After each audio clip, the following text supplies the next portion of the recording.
your decision to come here? Well, listen, number one is the Hunt family.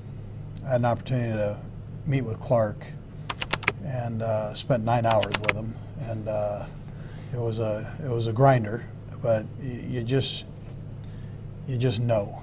You know, you've been in this business long enough, you know about the Hunt family.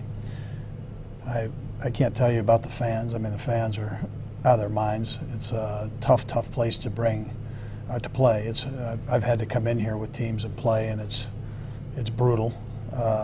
We love the area. I had a chance to coach at the University of Missouri, and we grew fond of Columbia, and I recruited Kansas City, so I got to know a lot of the area here, and the support in the organization. When you've been in it long enough, you appreciate it. And so it didn't take but a phone call, and I was there for the interview. I was showing up. Now, Clark said it was the quickest 9 hours of his life. What was it like for you?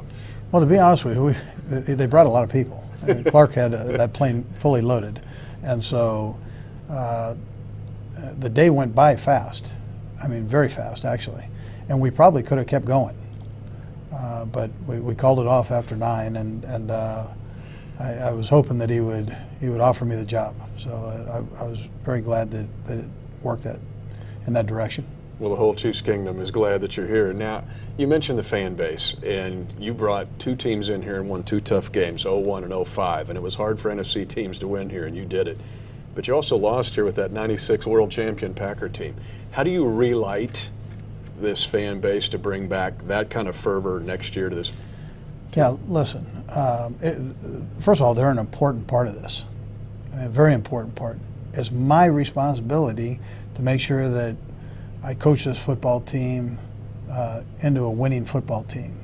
And it's important that the GM and I we get the right players here to do that. And so once the general manager is hired, that's when that process starts. And you add to the foundation that's already been built. There's a changeover that takes place in organizations over the years. And so it's important that we continue to build on the nucleus that's here, continue to build it with good players, and then coach the heck out of them. That's what you've got to do. And so I owe that to the fans, and they'll listen. They want a good football team, and they want to support, and it's important that I present that to them, give them that opportunity. Andy, Clark and I have talked publicly and privately about this new schematic change, the right mix of chemistry, a direct line of report to him. You working closely with Mark Donovan, who you worked with in Philadelphia, the president of the team, and whomever the new general manager is going to be. What kind of energy can that create when you have that chemistry among those folks? Well, I think it's important. I think it's important for the whole organization that they're all pulling together, and when we're all doing that at the same time, good things happen. And that includes the players. They're a big part of this organization. So it's whether it's front office, whether it's coaches, whether it's players, that we all have strength amongst ourselves. And so that's an important thing. And listen, Mitch, in reality, the general manager, the head coach, we should all be working together to get the job done. That's the important thing. There should be a mutual trust between all of us. It's not who makes the final decision or this. You work it together. And then you make the decision together and good things happen. If you get into the power struggles here and then, that doesn't work. It just doesn't work.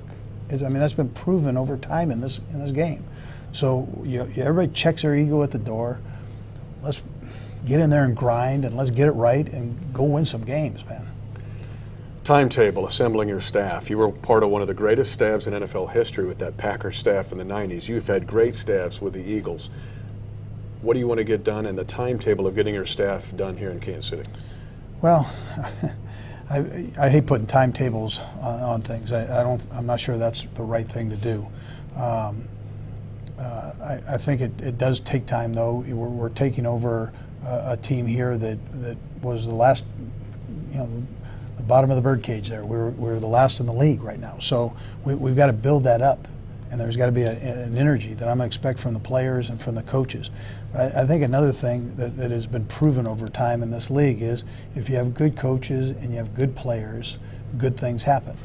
So it's my job to go out and hire these coaches and make sure that I bring the right guys in here to do the job. They've got some good coaches on this team that were here in the past years. Romeo did a nice job, and I had a chance to interview all of his guys. So he had some sharp guys on his staff. But it's important that those two groups kind of pull together as one and make sure that we do it. And you need talent on both sides to do that. It's not that, that part's not that hard to figure out. Good coaches, good players, good success. And we're ready for that. Roster evaluation, Andy. The current roster, and then everybody wants to know about quarterback. And you've coached, you had Favre in the 90s. What about the quarterback position, but then evaluating this entire roster? Yeah, well, listen, you want to make sure you evaluate the quarterback position right, number one. So better check out what you have right now. You better find out exactly why the product is the way the product is.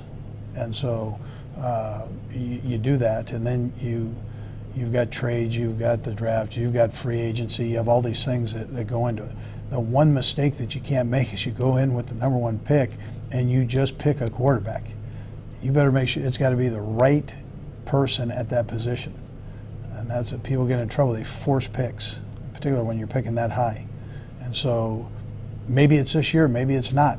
Maybe it's the guys you already have here, maybe it's free agency, maybe you make a trade somewhere. But we've got to get the general manager hired, we've got to dig in and figure all that out. Well, let me take you back. You decided you were in close to a similar position when you took Donovan McNabb in '99. What about that decision and trying to replicate it, I guess, as you move forward here in Kansas City? Well, I've got to get in and see what the field is out there. I've got to see that. And we drafted Donovan with the second pick in the draft. There were a handful of quarterbacks that people felt were pretty good prospects. I'm not that far along in that process right now. I'm just coming out of the season. The general manager, he'll be further along in that process because that's what they do 365 days of the year over and over. They're searching for players and throughout the country. So this will take a little time. It's not going to happen right now. We've just got to work it and make sure we do what's right and for this football team. And if you can kind of keep that philosophy in mind, then you're going to be okay. You have the number one overall pick in the draft. That means you also have the number one pick in successive rounds. The Chiefs have control of this draft. What's the proper way of using that equity, in your opinion, and what you've seen work in this league over time? Get good players, right? Get good football players. You start going, well, I have to have this position. You're going to make mistakes. Again, that's proven. So go in and get some good football players. Add them to this organization. Try to stick with the principle of I'm going to do what's right for the Kansas City Chiefs, and it'll work out okay. It'll work out okay. You're building a foundation, and that's what's so important. Final question. You've got a chance to address the Chiefs Kingdom right now.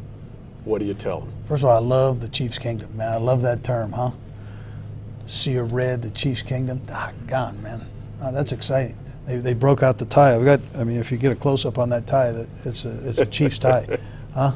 No, I'm liking that. I'm liking that. Oh, I'm liking that. So I used to have red hair. I'm kind of into the red. I'm into red, but I appreciate them, the fans of the Kansas City Chiefs. That was one of the drawing factors for me coming here. Was this stadium, Arrowhead Stadium, when it's packed and rocking, there's nothing like it, man, in this league. And so it's my job to make sure that I get the right people in here to do the right job, and that's to win football games for them, and I'm going to do my best to do that. Let's do this. All right, Mitch. Fire up, baby. Andy Reid, the head coach of the Kansas City Chiefs, and yes, it is time to get excited. When we come back, Kendall Gammon, the long snapper. We'll check in on what this day means as we move forward. We'll be back after this on KCChiefs.com.